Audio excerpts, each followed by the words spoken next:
It is, again, a privilege to be able to bring us back into afternoon session so that we can continue to build on the work, the conversations, the resources that we are all gathered around to learn about. Special thank you, DJ Mario. You have really helped to keep things going today. Again, I tell you all, setting the atmosphere is so important. So we pay homage where support and homage is due. We want to take just a few moments to hear from two of our sponsors who, again, have helped through their vision, make resources available, but also help make this conference a reality. For 80 years, Blue Cross and Blue Shield of Kansas has built a reputation of trust. Our members trust us to be their partner in one of life's most basic necessities, their health and well-being. Whether a member needs Blue Cross to cover just one annual checkup, help them navigate services when they have a chronic condition, or give them peace of mind during a major medical crisis, our members know they can trust us to meet their needs. As Kansas' largest and local health insurer, Blue Cross recognizes its unique position to work with Kansas communities to establish and sustain healthy environments and lifestyles. Through Blue Health initiatives, we invest in communities to create sustainable, healthy places where Kansans live, work, and play by focusing on the policies, systems, and environments that shape our lives. By working together, we can lay the foundation for a healthier future. Awesome. Give it up for Blue Cross and Blue Shield. Virginia, can you just wave your hand? She's part of our internal team and such a great supporter. The Kansas Health Foundation is working to place equity at the heart of our work and striving to be intentional about identifying and working with organizations who share our values of diversity, equity, inclusion, and justice.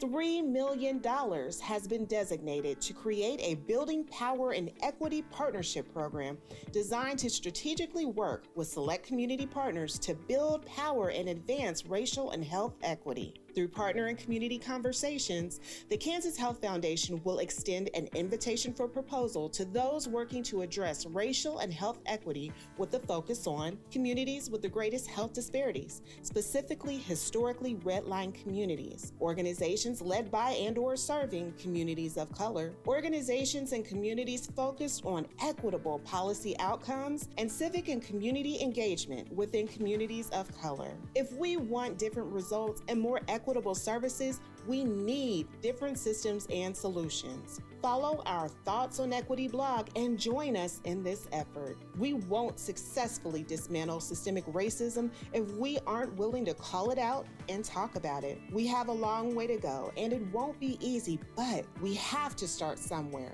Acknowledging the problem and talking about it is the first step. The Kansas Health Foundation pledges to continue raising the issue so the conversation can continue. Woo, let's give it up for the Kansas Health Foundation. Jeff, raise your hand, wave your hand, and all the Kansas Health Foundation team members here, thank you for your support.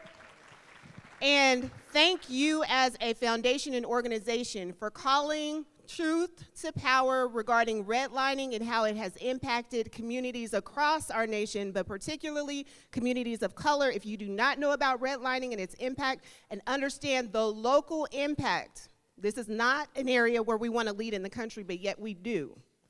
Check out what the Kansas Health Foundation is doing around redlining and equitable fundraising, contributing, and supporting in our country. One moment, and I want to be able to thank our catering staff. The service has been phenomenal. Can we just give it up for our catering staff? Ms. Stephanie walked away, but she has led a phenomenal team here. We also have Sarah. You're not off the hook. Wave your hand. Sarah has helped with our facilities today to make sure we are comfortable and well accommodated. Thank you so much for your service. All right, and then the folks who have been working very diligently to make sure our tech is on track again, just give a wave and a thank you to all of our tech team today. Y'all ready to go up? Y'all ready to go up? Okay, it's Friday. I can use my weekend vocabulary, right? All right, we have got a treat for you. It's already been delightful, right? We've already been inspired. when I tell you this next gentleman who we are bringing to the stage is phenomenal, and that is not even an appropriate word to describe the impact that he is making in entrepreneurship. Now, he lives in Tulsa. But he's here because, again, we're part of a regional economy, a regional community, and any opportunity that I also have to shout out my husband, you know that I'm going to do this. So the connector to NetWorked is through my husband, Jonathan Long, Tulsa Regional Chamber. Thank you, honey, for making the connection. Mr. Ard'is is going to talk with us. Oh, there's me again. Yeah. All right. He's going to talk with us, not just about diversity, equity, and inclusion, but he's going to switch it up, because when you're doing these things, you're being innovative. With no further ado, please help me welcome Mr. Dominick J. Ard'is. Let's go.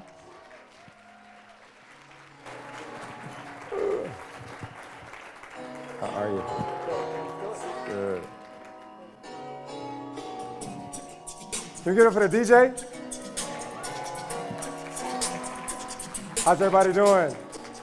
So, keynotes at lunchtime are the hardest because everybody has food in their mouth, right? And all y'all are shaking your head constantly and have to rely on that confidence. So I just want to get that disclaimer out the way, but I want to say thank you to Christina, Jonathan, the Network Kansas team.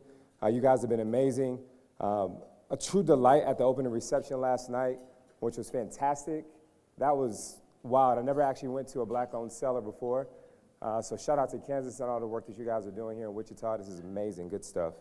I'm going to talk to you all a little bit today. We're going to have a little interaction. It's going to be a little challenging with the food, but not too challenging. But it'll be fun, all right? And so I'm saying hello to you all, and those hands that you see up under that title is actually my team. My team, Maria, who's from Korea, Kwan Yu, who's from Malaysia, Russ, who is Anglo-Saxon, right from Tallahassee, Florida, Enrique Morgan, who's a Panamanian from Atlanta, Georgia, myself, African-American from Tallahassee, Florida, and Jordan as well, and Malachi, who's actually from Tulsa as well. So they say hello to you all. They said it in the text message. They said shout us out. They actually didn't say that. I'm just doing it because it feels good, all right? So you all don't know me, but I come a little bit around the way in Tulsa, Oklahoma. This is day 361 for me in Tulsa. I've been counting the days up, not down. Somebody said, why are you counting up? Are you ready to leave already? I said, no, in prison you count down. I'm happy. We're going up. We're trying to make it all happen here. So I do a lot of work. One, my work as a founder of Act House. Two, my work as a facilitator really help Series A, early stage seed companies really begin to redefine their organizational goals and how to begin to move forward. And then my work as a funder. And the great work that we're doing in Act House, I get an opportunity to actually work with a lot of early stage founders and begin to actually invest in them and run them through our 6-month accelerator called Act Tulsa. It's very exciting. It's centered around Black and Latinx-led startups. And it's fantastic. We just finished our first cohort.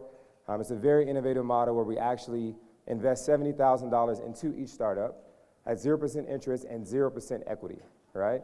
It's a 1x return, and I'll tell you why we do that and a little bit around equity as we I think I'm escaping into a huddle later, so we could probably talk about it a little bit more there. 2% better, if Jonathan's smiling right now, but me and my friends during the pandemic probably shouldn't have been traveling in the early part of it, but we snuck away to Boise just because everything was crazy in June 2020, we need to get away. But we just developed this mindset and this philosophy of getting 2% better each day. And the reality is, oftentimes we have big goals and big dreams in our life, but we never take time to actually incrementally focus it in a day and just get better today, right? Focusing on chipping away at it, making it happen, and moving the needle forward. And then our ACT assessment, my team and I'm a proud inventor of this, is our assessment where we help innovators understand their innovation archetype, balance teams through our ACT model, and help them accelerate their dreams as well. So we look at team cohesion, who's an entrepreneur, all that good stuff. But more than all, that's just a little bit about me. The rest you can probably read on LinkedIn or find on YouTube, or we can talk afterwards, all right? Cool, food in your mouth, I heard you clearly? Absolutely.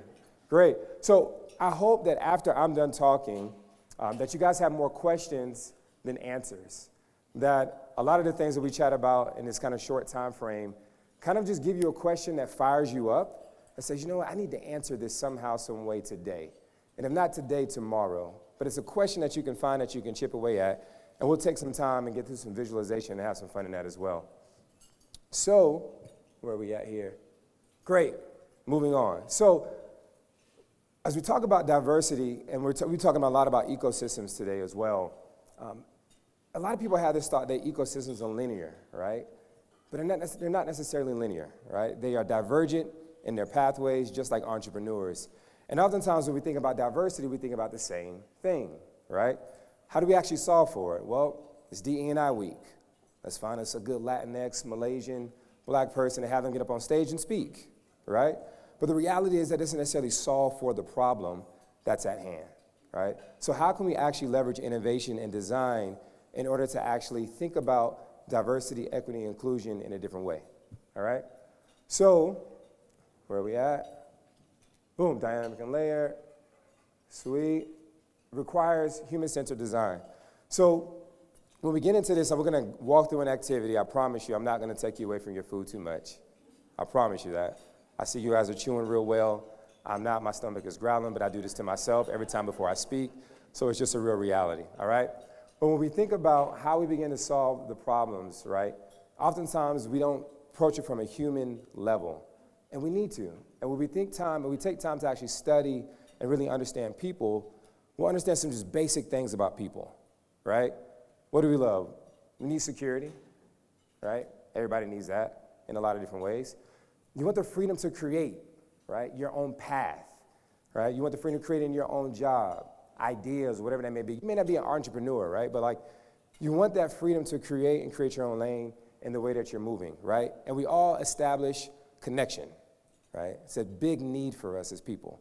If you don't know it, check out Maslow. Stuff's been around for a long time. Probably before I was born. Great. Seeing if you guys were with me there, just a quick pause, all right? So as we think about like security, freedom, and connection, I want us to think about a different three-legged stool of diversity.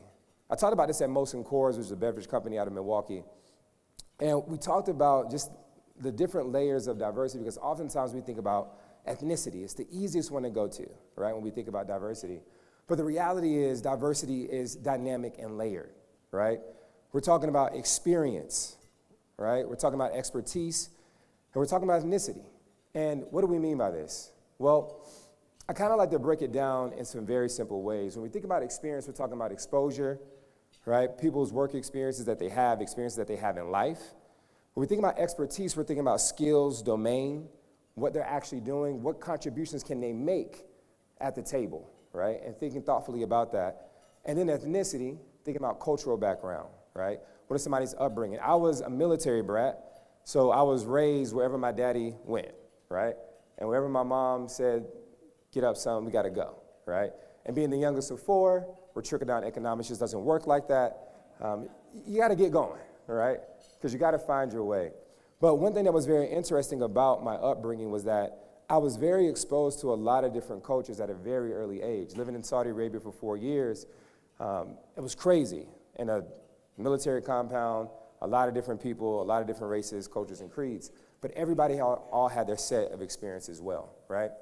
But oftentimes, when we actually look at the work of design, diversity, innovation, all those things, we fail to put these things together in order to actually see the changes that we want to see, right? We do a good job of looking at the tree and seeing the fruit and like, apple looks a little soft on the inside, right? Or is a worm coming out of it? So let me actually just take the apple down and replace it instead of actually looking at the core of the roots and really understanding what is the issue here. Now, I promise you, I'm not gonna get into Richard Rothstein's Color of Law, right? I'm an urban planning nut, one of my masters in urban planning. And that book has probably been one of the best books that objectively shows kind of the culmination of how we ended up to the places that we are today in America, right? But if you look at it, that book highlights design and how things have been shaped in our communities in a very interesting way, which then impacts the way we think about entrepreneurial ecosystems, which impacts the way we think about healthcare, which impacts the way we think about all of our connections coming together, all right? But when we actually take the time to put this together, there's an opportunity that's on the table that we just keep leaving out. This is across corporate, venture capital, startup ecosystems, healthcare, right? We're leaving roughly about over $1.05 trillion on the table when we leave out the layering of diversity in the mix. But we can change that. Probably not today, all right? But we can think about new ideas that we can actually take and make it more localized right here in Wichita in order to think different and act different. Y'all cool with that? Great. Some food still in your mouth, but we're going to get there. How's the cheesecake? I see somebody already working around to it. Okay, great. That's when your mouth gets gummy. It's real good, all right? So I'm glad somebody's laughing. You know, you got to hope for something. So innovation, the reason why I want to talk about innovation is because it's an X factor for diversity. And I believe that when just real show of quick hands, how many of y'all associate the word innovation with entrepreneurship? Show of hands. Right? Darn near half the room. But that's not the case, right? Oftentimes we talk about the entrepreneurial mindset, but the reality is there's an innovation mindset that we need to focus and harness because there's more entrepreneurs than there are entrepreneurs, all right? And the more we begin to actually understand that these are just tools that we begin to pick up and develop, right? Design thinking is not exclusive to startups, right? But it could be utilized in government. I used to work for the mayor in Tallahassee and the city commissioner in Tallahassee, Florida, right? But we used to think about things differently only because I was like the startup geek. And, you know, as an aide, you can introduce things. You can't change anything, but you can introduce some stuff, right? So any opportunity I had time to add some value and introduce a couple of things, I would. But innovation is an X factor, all right? So I told you guys we're going to do a quick activity. So we're going to get into some visual meditation. Y'all cool with that? Great. So I didn't feel the energy on that one. I actually need a signed waiver verbally here, all right? Great. So how we're going to do this, because I didn't see any of you all pray beforehand, we're going to go ahead and just bow our heads and close our eyes, right? It's an emoji there to laugh, so it's the cue. We're not going to bow our head. We're not going to close our eyes, all right? But we're going to take some time, and we're going to think through this prompt. Dang, my DJ left. That's okay, all right? And we're going to just take 5 minutes. I'm going to talk to Siri, put a timer on, 5 minutes. Are we good on time? I'm tracking well? Great. All right? And we're going to work through this prompt. Who wants to read it for me? Go for it. You don't have to raise your hand.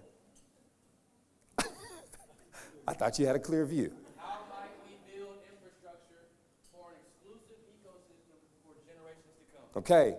How might we build infrastructure for an inclusive ecosystem for generations to come? And let's think about Kansas. Let's think about Wichita. Let's think about, shout out where you're from. Great. I'm learning about Kansas daily, all right? As Christine said, there's a great network. I was just in Northwest Arkansas on Tuesday and just like seeing the connections from Tulsa to Northwest Arkansas and then now Wichita, it's all crazy stuff. So we're going to actually do this for 5 minutes. Are y'all ready? Can y'all lock in with me? I need verbal consent. Great. Awesome. Beautiful. All right. I'm going to talk to Siri. Hey, Siri, put on a timer for 5 minutes. She's loading. She's not responding. I'm going to say 2 minutes. How about that? Hey, Siri, put on oh, come on now. Hey, Siri, put on a timer for 2 minutes. We're just going to go. Sometimes technology does not serve us well. We have to know that, all right? So everybody just take 2 minutes. You got my timer? I got you. We're locked in, all right? However you meditate, however you do it, but think about this question, right? How might we design infrastructure for an inclusive ecosystem for generations to come? Cool.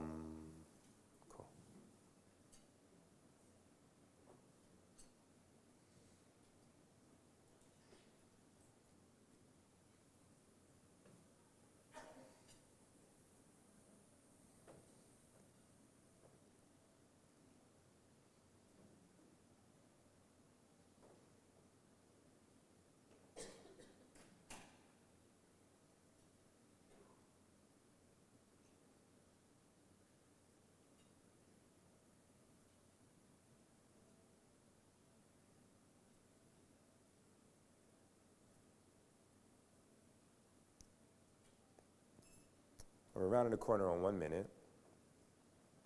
As you probably already saw, impediments, roadblocks to actually thinking about how we build infrastructure. Think through it. Ask yourself another question that gets around to another answer.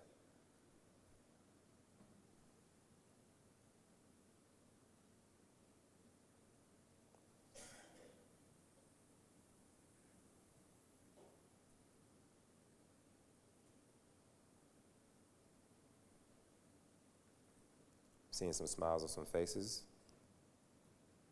It's a good sign.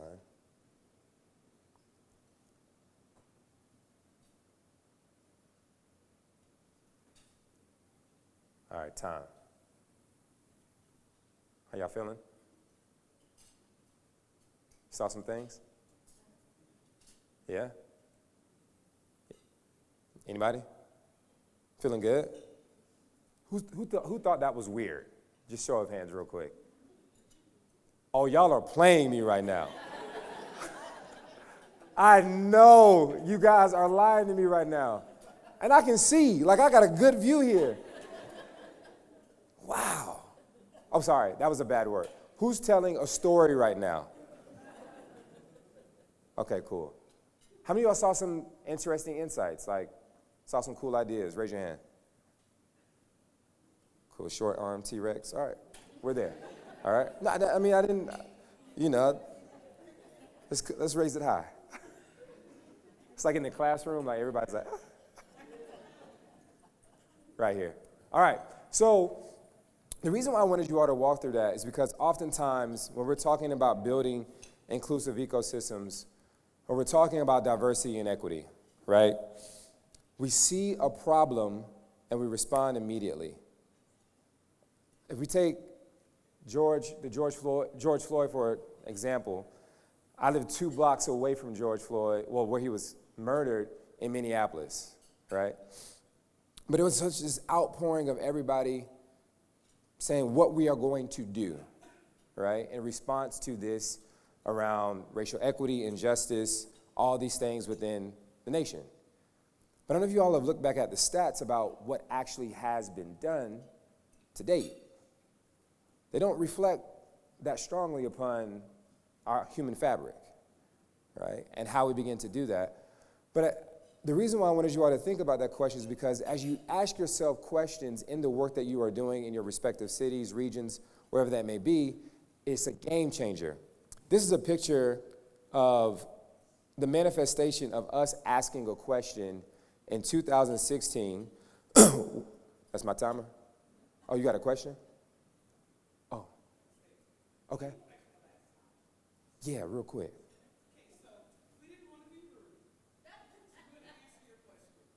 Okay, sweet. Talk to me.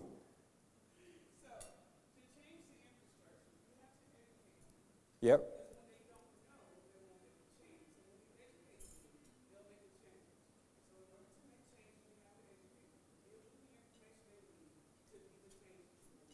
I love it. Let's clap it up for that idea. That's good. That's good. I'm looking at Christina. I'm about to go in the, okay, we're good. Anybody else want to say anything? I'm down for it. Like, I will never forget what I have to say. I'm just going to be honest about that one. That was another joke that's not making you guys laugh. Anyways, so we asked ourselves this question in 2016. This was a hackathon with Apple, Thurgood Marshall College Fund, Coke, Coca-Cola, John Deere. And in 2016, they had this hackathon with 100 students. 20 teams were formed, but only 2 prototypes were developed in a 3-day hackathon sprint, right? Scott Lilly, who was the VP of Programs and Operations at Thurgood Marshall College Fund, I was at Booz Allen at the time, and he asked me this question. He said, hey, how can we actually provide more ROI for our partners? I was like, fascinating. Which led me back to the answers I received from one question in my first startup in 2012, or 2013-14, which was my post-mortem report. What did I learn from this failure? Which brought me to my third bullet point, which was like the ACT model. Architects who are more business, UX, design-centered individuals, creators who are more branders, marketers, designers, techies who are more programmers, makers, or doers. Those are the team combinations that flow perfectly with product development life cycles in order to actually accelerate innovation. So I said, Scott, let's look at putting in the ACT model, right? And he said, okay, how will we do it? And we talked about redesigning the program where everybody had to have an A, a C, and a T a part of their team. But they could have two, but they had to have one. And what happened after that? In 2017, 16 out of 20 teams had prototypes in a 3-day sprint. The year after that, 19 out of 20. The year after that, 20 out of 20. And we really wanted 20 out of 20 because we're just we're a little greedy. It's like, how can we make it better, right?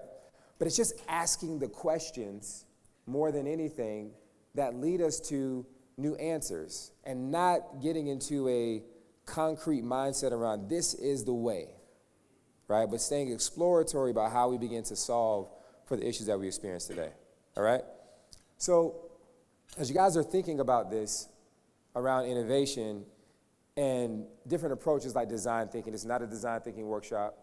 There's a lot of material on that. We can connect afterwards if you need some plugs, all right? But think about how can you leverage innovation to think differently around diversity and focus on diversity design. What does it look like to reimagine or to rethink a particular program? Not because, hey, perceptually, we have all these numbers tied to it, but internally we know that it's going downhill, right? And it's not actually achieving the outcomes that we desire, but it takes real challenge and real truth and honesty within us to be able to ask ourselves those questions, all right? So that's all I have for you all. I'm going to be in the huddle, I think, around 1:30. Cool. Do I have time for Q&A or no? No. I love it. That shutdown was strong. No. That's so clear. I wish people would speak to me like, no. Very clear, no problems. But anyways, I want to thank you all for allowing me to grace you all on this stage. You all were a wonderful audience. I appreciate the participation, and I hope we can start thinking differently and act differently. Talk to you guys later. You bet.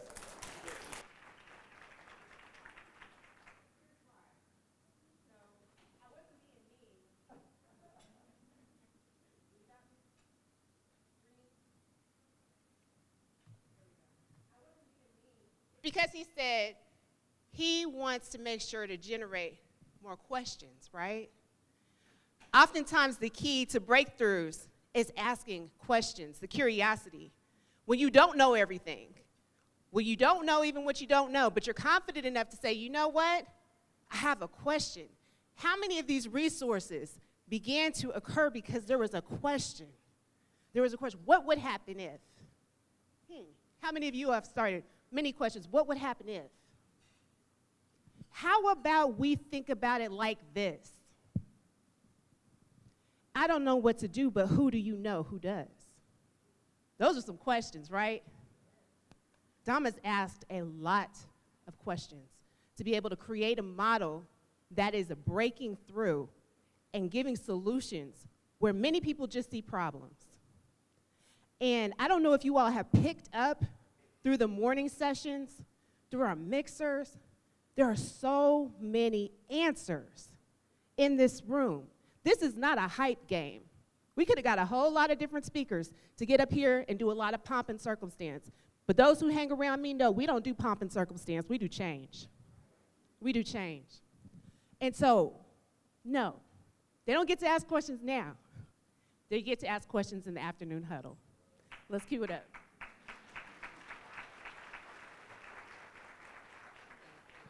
So as we get ready to go into our afternoon huddles, just like our morning huddles, we have some phenomenal huddle leaders, some phenomenal huddle topics. We got to see Dom again. Thank you so much. So entrepreneurship support. Now, you all packed out that room. That was awesome. So we're going to go into huddles where Dom is going to speak about entrepreneurship, but he's going to do it in the diversity, equity, and innovation huddle. We have community development. So remember at the morning, Kayla Savage talked about all of the commerce team members who are here. They're going to help and speak in the community development huddle, but you'll also get to hear from Jamie with the city of Wichita, who I talked about before, who helped to create and administer the Propel program. So if your communities are looking at how do we make changes around, again, access to capital, then we've got a true, strong example. And again, not just a spokesperson for it, but the person who's handling the details with it. And you all love to talk. You all have picked up the vibe of this conference. It's about networking. So guess what? If there is not a huddle that we have where you're just adamant about going because you've made an acquaintance that you're like, I need some more sit down and talk time with you, please feel free. There are some rooms that are dedicated to just open huddling, okay? Open networking. Justin Wright, thank you so much. He has been staffing our reflection room. I'm getting held up in the hallways. There's a lot of good inspiration that's happening. Capture it. We have aha notes. We have him doing some recorded testimonials. We plan to bring this back if it's okay. Is it okay? Okay. So help us to be able to do so. And after we get done with our afternoon huddles, then we'll come back for a very strong closing session. One point of clarification, too, as well, one note. Adults' attention span in the afternoon is just not the same as the morning. So these huddles are 45 minutes, so move effectively. And last but not least, are my artists in the room, or did they step back out in their prep room? Okay, we have one of the artists, Paris Cunningham. Woo! She'll be live sketching in one of the sessions, as well as Quintus Pinkston. He's hanging around somewhere. He's a little shyer. But the art that is being captured as well from the words, it just reinforces the experience. We have really tried to honor the agenda that you all have asked us to provide for you. So with that, we encourage you to get ready to go network for our afternoon huddles. And thank you for an amazing, incredible lunch session. Dominick, thank you for your words of inspiration.